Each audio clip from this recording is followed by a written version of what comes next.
ngira ngo Irani ejo yishe n'umugaba w'ingabo za Israeli. Ejo Irani yaramwivuganye.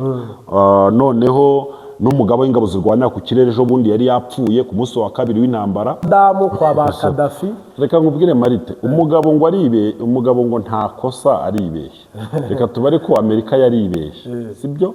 Yari izi ko niyica Ayatora wa Irani kamuhitana, noneho ikica bari abasirikare bakuru, yamara kubakuraho yari izi ko abanya-Irani bari bukora imvururu bakishimira ko hapfuye umwanzi wabo. Noneho hari ikintu ngo bita ngo ni regime change, ni cy'abanyamerika ngo baba bashyize imbere. Regime change nyine ni ukwemera gusaranganya, ni ukwemera kurekura, ni ukwemera ubutegetsi bw'igitugu bukavaho, ni ukwemera gutanga ubutegetsi mu gisobanuro. Regime change bayibwira abantu bamaze igihe ku butegetsi nka ba Museveni n'abandi. Abanyamerika nabo bavuga ngo nibo bakore ngo nibakore regime change. Iyo regime change rero niyo batekerezaga ko iri buhitiba ubwo abayobozi bakuru ba Irani bari bupfa.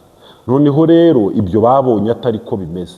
Abayobozi bakuru ba Irani bakimara gupfa, ahubwo byatumye abanya-Irani bishyira hamwe kugira ngo barwanye umwanzi wabo.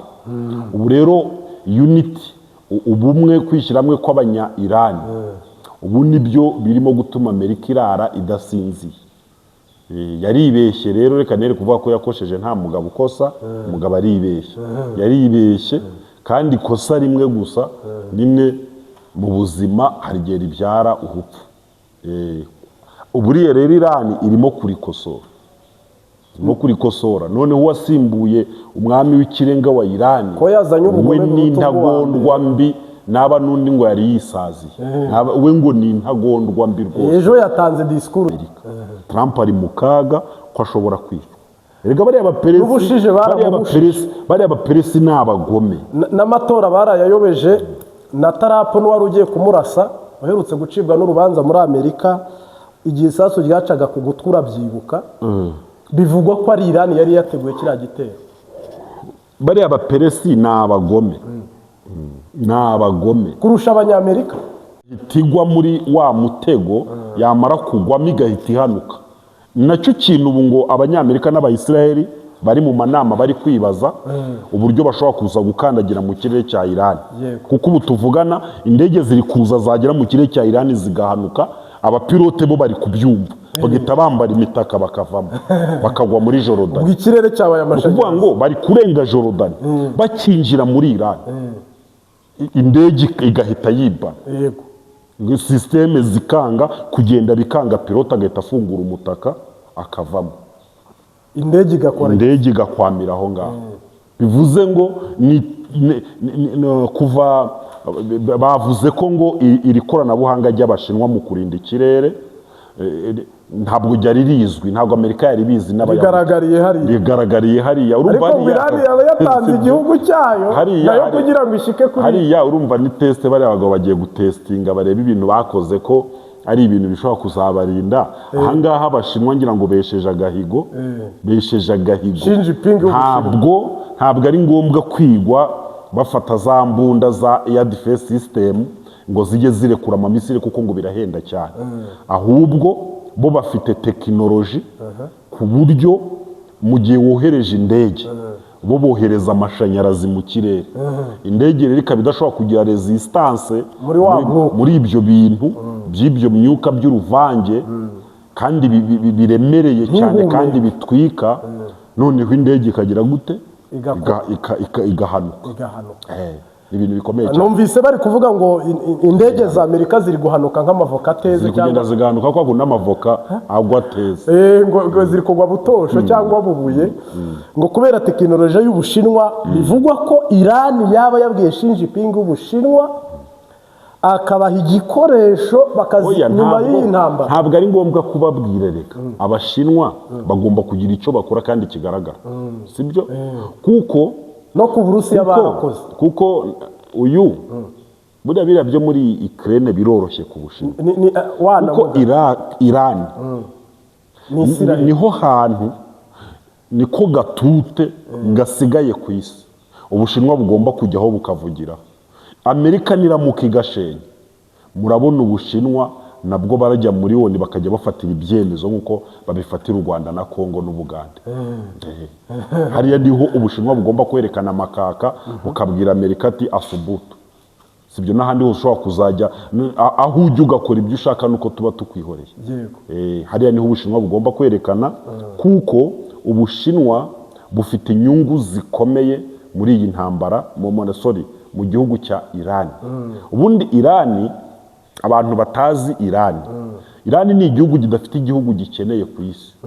Irani ni igihugu cyera ingano, sibyo, cyera ingano, kikera sayiri, sibyo, sayiri imwe bibiri ivuga birabyera muri Irani, sibyo, kikera amasaka, kikera ubunyobwa, kikera ibirayi, kikera imyumbati, kikera ibijumba. Irani ni igihugu gifite ibiryo kidakeneye guhahira mu kindi gihugu icyo ari cyo cyose ku isi. Irani ni igihugu gifite ubuvuzi buteye imbere ku buryo badakeneye kujya kwivuriza ahandi hantu aho ari hose. Batange transiferi. Irani ni igihugu gifite transport yo mu gihugu n'indege byose kandi biri mu wesheri bihendutse. Irani ni igihugu gifite ireme ry'uburezi ku buryo umuntu wize muri Irani nubwo Amerika yabafatiye ambariko ariko nta kindi gihugu ashobora kujya kwigaho. N'abanyaburaya ntago batanga uburezi nk'ubwo muri Irani, sibyo. Irani ni igihugu gifite peteroli ihagije nyinshi ku buryo gifitanye amasezerano n'Ubushinwa yo gutwara miliyoni 20 z'utugungu ku munsi twa esanse twa peteroli idatunganyije. Ni umufatanyabikorwa wabo wa Burundu. Peteroli ibitoro mu Bushinwa bakoresha ibyinshi babikura muri Irani no muri Venezuela. Irani ni igihugu gifite uranium mu butaka bwacyo mu gihe za Amerika ziragomba kujya kuyigura muri Kongo na mu bindi bihugu. Irani ifite uranium mu butaka bwayo kandi nyinshi ihagije. Irani ifite zahabu, Irani ifite koruta, Irani irakize ku rwego mbese ni nka Kongo. Ni nka Kongo nuko Kongo yarindagiye, ariko Irani ni nka Kongo. Ni igihugu noneho kinini kandi ni igihugu gituwe n'abaturage benshi kandi b'amahanga yose. Wenda tubisubiyemo neza, ni igihugu rero gifite Ubushinwa runini, ntabwo kiri kure cyane y'Ubushinwa kandi bari bamaze gufunga Venezuela. Inyungu z'Ubushinwa zimwe Amerika yari zigezeho, ari nabwo ishaka igihugu kandi Amerika ibona ko bagihaye agahenge kikiyubaka yatakaza ikuzo mu burasirazuba bwo hagati. Ni igihugu gishobora gukoroniza buriya buhugu bwa Jorodani, bwa Yemeni, ubuhugu bwose bwa Arabia Saudite n'iki. Biriya byose ni ibihugu Amerika ifitemo ijambo, ariko ikaba ibona kugira ngo iryo jambo irigire igomba kuriheshwa nuko Irani ari tombe cyangwa se Irani yakubititse. So ibi rero bisobanuye ko ntabwo Abashinwa bashobora kuvirira ruriya ruhande.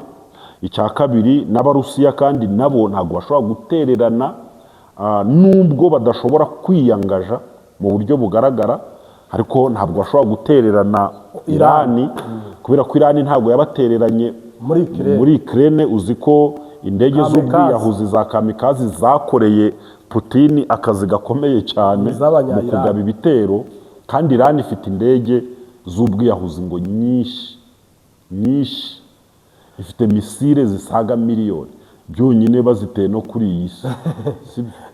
Ibi bintu rega turi kubivuga gutya. Sura ziriya misile ejo Irani yarashe misile 46. Ziriya misile 46 zirashe mu Rwanda ntago rwaba rukiriho. Uzirashe Burundi ntago rwaba rukiriho, sibyo. Biriya bihugu biba binakomeye wenda baranubatse bafite ibikorwa remezo bifite ireme, ariko iyi ntambara aho iri kwerekera irasiga ikonye Amerika. Irayikona. Amerika iragira himbira ibi bihugu byacu nyine, ariko ntabwo izongera kujya yigira gutya ngo turaje ngo tubonane. Abaperesi barayiteguye. Ntishobora gutakaza icyubahiro ku ruhando mpuzamahanga kandi twayitinyaga twese muri icyubahiro cyo erega Bujya gutakaza icyubahiro cya mbere bujya no kwica amategeko washyizeho. cyakora Sibyo. None se reka nze nkwereka Amerika iravuga iti M23 yateje ubuhunzi. Urumva? Yishe abasivili. Iri gukora ibikorwa bimeze gutya. Wasubira inyuma ubu se ntabwo Amerika aho iri kurasa ntibari guhuga. Burirasa muri Irani ntibahuge. Nese nta basivile bapfa. muri Ukraine ntibahuga. Noneho rero weho kuvuga kurinda amategeko akaba ari weho uyica. Uko niko guta icyubahiro. Rega nge nta cyubahiro naguha Marita. Kuko niba ugomba kundengera ukandenganya. Ntabwo nagutinya gusa ariko sinkubaha. Niba undenganya kandi wakwiriye kundengera. Iyo duhuye ndagutinya ariko sinkubaha. Nakubaha neza. Ntabwo binashoboka. Amerika rero nayo ibihugu byayubahaga Edayeri se si ibingibi bifitemo ibirindiro. Si ibingibi se ikambitse. Nese uranyimbwira ngo ubu barakomeza bayubahe se. Yabadekonye. Yabatereranye iragenda ijya kwirindira abayahudi. Bose yabarize. Rega nabo ntibarize. Ntako bitagize rega nuko ubu iri kugwana n'umugabo. Nta kuntu bitagize. Ariko umuntu iyo yumvise Amerika mwijwi Donald Trump ari kwivugira muri disikuru wumva ko Amerika ari Imana. Wumva ko Amerika ibintu ikora donc ahubwo ni Imana yabitabikora. Ariko byagera kuri teri ibyo bintu ntibigaragara. Ariko uziko Donald Trump Amerika ni igihugu mu by'ukuri gifite uburyo kirinda abayobozi bacyo ariko Trump ashobora kwicwa. Gute? Hari ibyago byinshi by'uko Trump ashobora kwicwa kandi aya makuru ari kugenda ahwihwiswa n'ibitangazamakuru bikomeye ndetse byo muri Amerika. Ngira ngo uri kubibona tubahaye ikaze ku Mbabazi TV 3 Byishimo official turi kumwe na Bwana Pastor Sibomana. Nyakubahwa Bwana Pastor, indege 200 za Israel wongeyeho 300 za Amerika guta agaciro mu maso ya Iran ubu bushobozi bwo kurwana intambara imeze uko igatsinda ibihugu bibiri bya rutura yabiri gukura he ubwo bushobozi.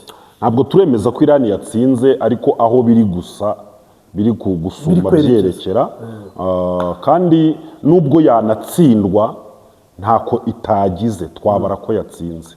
Gutinyuka byonyine igakora igikorwa iri gukora.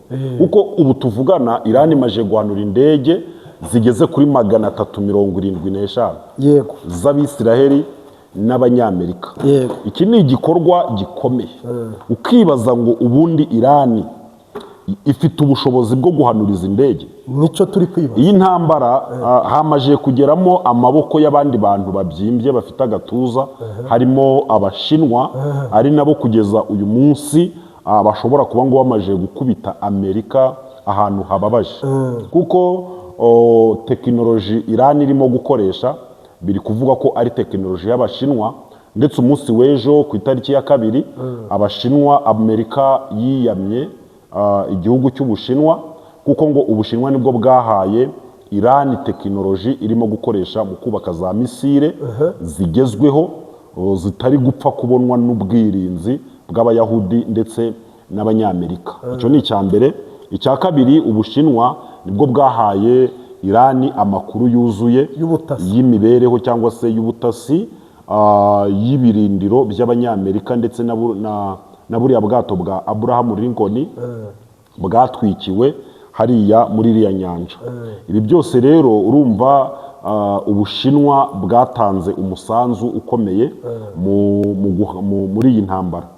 Ikindi kintu kinakomeye nuko uyu munsi Iran ni igihugu cyavugwaga ko kidafite ubwirinzi kugeza ubwo uwitwa Benjamin Netanyahu mu ntambara imwe yiswe 6 jours y'imisi 6 ni imisi 312 nimaho hagati yindi iherutse ni imisi 3 imwe barwanyemo na Iran mu gihe cyashize. Netanyahu yigambye ko ngo ikirere cya Iran ngo barimo kukivogera uko bashatse. Iran ni igihugu kinini bivugwa ko rero ngo kitari gifite ubwirinzi mu by'ukuri bugezweho. Ariko kugeza kuri iyi saha Iran irimo gukoresha ngo ubwirinzi bugezweho bw'Abashinwa. Ni ubwirinzi ngo budafite aho buhuriye n'ubw'Abanyamerika n'Abisiraheli, ari nabwo bwakozeho izi ndege, ku buryo Amerika ubu tuvugane yatangiye kugira ubwoba bwo gutangira kohereza za ndege zabo zihenze, kuko Trump ari gukora imibare agasanga yohereje indege zihenze zikaba zasiga agatwe muri Iran, zikagwa mu mutego, byamugora guha ibisobanuro Abanyamerika. Abayahudi nabo bafite indege z'intambara mu gisigara cyabo cya Air Force. Tunababwire ko umwe mu ngabo zikomeye ku munsi wa gatatu bishe umugaba w'ingabo. Abo ntabwo ari abasirikare bapfa gucya gusa ngo yarwaye ikizengera agwa muri dushe, bujya ahantu yaguye ibisigara byahabagiye abashwe. Kumva ngo umugaba w'ingabo yapfuye ahantu yaguye, bujya igisiga kiba cyabaza abashwe kikabona ubutwara nyina. Ni ukuvuga ngo iyi ntambara yafashe indi ntera, kuko Iran ntabwo bakiri gupfa kuvogera ubwirinzi bwayo. Ubifite ngo ubwirinzi yahawe n'Abashinwa. Yego. Ubu bwirinzi ntabwo ari bwa bundi bwohereza za misile ngo zijye gushwanyuza izindi, ahubwo ni ubwirinzi bukoresha ibintu twita ngo ni ubwirinzi bukoresha amashanyarazi cyangwa se imirasire, amareyo, ku buryo ntabwo njye nashobora gusobanura ibipimo byabwo, ariko nibura ngo mu masegonda 10 ishobora kohereza ibipimo runaka. Mu gihe wohereje indege mu masegonda nk'icumi, ubwo bwirinzi bushobora kohereza ayo mareyo runaka mu kirere buri masegonda 10, ku buryo urumva nko mu gihe cy'iminota 5 indege z'intambara zikiza, ikirere kiba cyafashwe n'amashanyarazi, ku buryo indege igera ku butaka bwa Iran igahita igwa. Abanyamerika rega ni abahemu, ariko bere ni abagome, n'abantu bafite ingufu, kandi izo ngufu ntago ari iz'ibikoresho, ni ingufu ziri mu mutima, sibyo? Ni ingufu ziri mu mutima, abaperesi ni ingufu ziri mu mutima. Bariya rero bashobora kumwica rwose, bakoresheje, bari kumwe n'Ubushinwa n'Abarusiya. Trump bashobora kumwica, cyangwa se Amerika ikagwa mu mutego w'intambara. Oya, njye nkubwiye ko ushobora kujya kubona ukabona Trump baramurashe seri.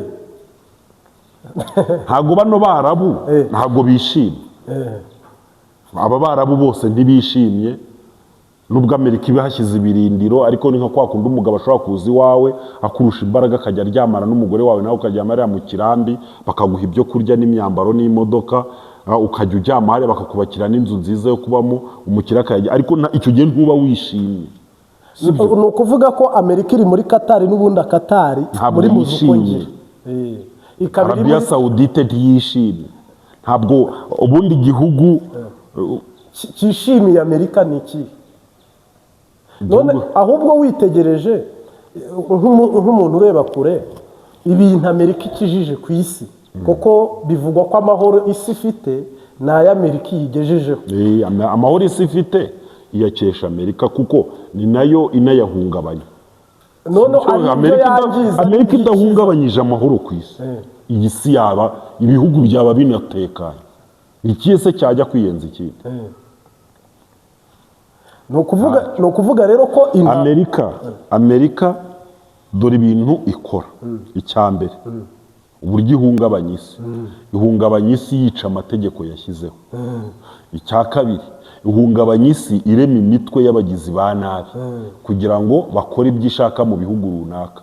Ngira ngo urabona ko no muri Iran bamaze iminsi bashaka ngo umutwe w'inyeshyamba bashobora kwifashisha kugira ngo bajye kurwanya Iran, noneho bo bashyigikire wa mutwe, bajye bava ngo ni Abanya-Iran bari kurwana, ariko ubundi bari gukoresha amafaranga y'Abanyamerika. Uretse ko Abanya-Iran banze, baravuga bati ibyo mwakoze mu bihugu bigiye bitandukanye, mugahemukira abantu mwagiye mukoresha, kuko Amerika iragukoresha, yabona mugiye gutsindwa ikakwica. Twabonye Donald Trump mu myigaragambyo ya Iran ahamagarira abantu guhirika ubutegetsi. N'ejo bundi amaze kugaba igitero aravuga ngo niba muri maso abanyayirani niwo mwanya mwiza wo kwikiza ubutegetsi bwanyu. None Amerika yananiwe y'ubwayo kujya kubuhirika, irimo irashora abaturage ba Irani guhirika ubutegetsi iyo yananiwe, cyangwa se Amerika iri kwitiranya Irani nka za Irake kwa ba Samabeni, kwa ba Saddam ya mbere, avuga ko ahubwo nawe yatangaje ngo ikintu bita ngo umutingito. Isi yose ngo igomba kumva icyaha Amerika yakoze. Isi yose igomba kucyumva, igomba kumva igihano Irani irimo guha Amerika. Ariko genda n'ubu sindasobanukirwa Irani yizeye iki, yishingikirije iki kunyeganyeza hafi igice cya Aziya yo hagati yose. Erega Marite, nawe uzabanze wiyemere, sibyo? Uzabanze wiyemere. Ntabyo twari tumenyereye. Uzabanze wiyemere. Niba Ubushinwa butinya, Uburusiya bugatinya, ukabona bari kurwanira mu bindi bihugu ariko hakabaho kutagaragara mu buryo bwuzuye, Irani ikarasa ibihugu 8 mu nyungu za Amerika zose igakubita. Erega Irani buriya irashaka ko biriya bihugu bihaguruka bikarasa, nibwo yanoroherwa n'urugamba. Za Katari zikarasa, burya nibwo yo yahita inorohe. Kandi ngira ngo byahita biba bibi. Nese Katari yahaguruka. Oyi intambara bibaye ngari. Intambara ivuye ku bihugu bitatu birwana n'Uburusi na Amerika na Israel. Ubu hinjiyemo Katari, hakinjiramo Arabia Saudite, hakinjiramo ibindi bihugu nka 7, bigahita Ubuhinde bigahita biba 9. Hari izindi ntambara zihita zivuka. Ubu nk'ikintu bita Ubuhinde n'icyitwa ubu gihanganye na Pakistan mu hantu bita muri Kashmir. Hariya uba Amerika ntabwo ishobora gupfa kujya kuvuga, sibyo? Hari ibindi bintu bita bivuka. Buriya Korea ya ruguru yahita amanuka ni yepfo, agahita afata yepfo. Urumva Putin akajya muri Ukraine. Putin buriya yakwihuta Ukraine mu cyumweru kimwe akaba yifashe. Ubushinwa Taiwan, Ubushinwa bwahita bufata Taiwan, intambara ikabibaye, intambara igahita ngari, Abanyaburaya bakajya gutabara Taiwan, sibyo? Abandi bakajya gutabara Ubuhinde, abandi bagatabara Pakistan, Ubushinwa bugatabara Iran, Uburusiya bukaba bwafashe Ukraine bugatabara Iran. None intambara rero ya gatatu yisubira igashyuha. Iyi ntambara rero yamaje gushyuha, buriya nawe urimo kurwana n'umuntu hakaza undi bakaba babiri, nubwo baba bari kugukubita ariko utangira kuba uteye impuhwe cyane. Umuntu wese niyo bakoze amakosa, umuntu wese uje aravuga ati uyu muntu bateraniye ari babiri baramwica, agahita aza kukurengera. Baramuhora iki? Hari igihe rero uje kukurengera azana imbaraga agahita aca umugongo umwe mu bakugwanyaga, amara kumuca umugongo nawe ugahita ufata usigaye ukamuhwanya. Intambara ikaba irarangiye. Cyane ko ari abo burasirazuba bwo hagati nka Israel yakoze amakosa menshi. Ngira ngo ivuze Israel mwabura burasirazuba bwo hagati bumva shitani. Kandi bari abasilamu ntibakunda no kwiyenza Israel. Kimwe mu bintu nge bimbabaza nuko usanga nk'abirabura cyane cyane nk'Abanyarwanda baba bavuga ngo Israel ngo ni igihugu cy'isezerano, ngo ni igihugu ngo cy'Imana, ariko ntabwo ari igihugu cy'Imana, cyane igihugu cya shitani ahubwo. Igihugu cy'Imana. Oya sigaho pastor. Igihugu cy'Imana ni u Rwanda, naho cyane icya shitani. Oya sigaho pastor. Kira ni igihugu cy'Imana rwose. Nta bumana ntabwo. Ushingiye kuki? Baya n'abantu bavumwe baciwe. Rega hari uburyo umuntu aba uw'Imana, hari uburyo umuntu aba nk'umwana wakaguhemukira ku gipimo, umuca ibyiza ukajya unabiha abagaragu umwana bakarindagira. Israel muri ako gatebo. So reka dusoze ikiganiro cyacu, dushimira abantu badukurikiye kuri channel zose, bakore subscribe, bakande like, batwandikiye muri comment. Turakomeza kubakurikirana amakuru yo hakujya hariya. Turababwira ko turaza kongera guhurira mu kiganiro tuvuga ku bintu bijyanye n'ibihano Amerika yafatiye igisirikare cy'u Rwanda RDF na bamwe mu basirikare bakomeye b'u Rwanda, ndetse n'ibijyanye n'umutwe wa M23 warashe Kisangani. Ese kuba Amerika yahanye u Rwanda, yahanye RDF igahana abasirikare bakuru bo muri RDF, hari itangazo u Rwanda rwasohoye ruvuga ku bijyanye n'imikoranire yarwo na M23 n'iby'ingabo z'u Rwanda ziri muri Kongo, aho u Rwanda rwijeje Amerika ko rwiteguye kubahiriza amasezerano ya Washington DC rugakura ingabo zarwo ku butaka bwa Kongo. Ni ku nshuro ya mbere noneho u Rwanda mu mvugo iziguye rwaba ruciye amarenga ko hariho abasirikare baba bari ku butaka bwa Kongo.